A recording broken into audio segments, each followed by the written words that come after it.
wannan ina tunanin ma mun biyo shi canji wancan watan. Buga musu.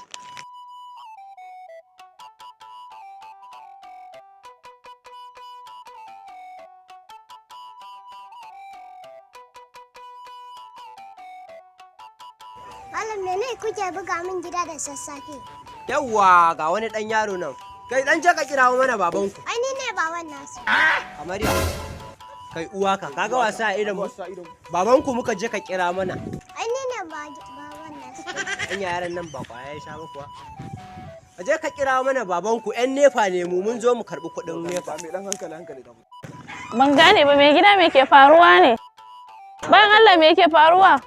Yau baiwar Allah, ‘yan nefa ne mun zo daga Keduko, mun zo karɓar kuɗin wuta ne ana bin ku kuɗin wata biyu. Wannan yaron ya ce mana shine mai gida, yasa muka jira mai hankali da mu. Mijin nawa?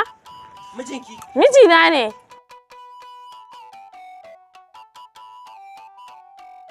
Mijinki kuma?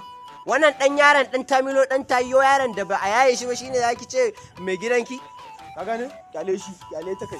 Wannan yaron ko shine mai garin nan mu ba ruwan mu, kai kuɗi muka sai. Mata ma latsa. Shi ne mai garin nan gaba ɗaya ma in ma baka sani ba. Mana. Da shi kenan mu dai yanzu kuɗin wuta muka zo karɓa ba wai zance ko surutu ba. A ɗauko mana kuɗin wata biyu. Yanzu ba albahi ba ya karamin wata. Kamar ya an yi albahi. Kaga malam in za ka ba mu kuɗi ka ba mu in ba ka ba mu ba za mu daɗe maka wuta wallahi. Za mu gilla ma rahin mutunci wallahi.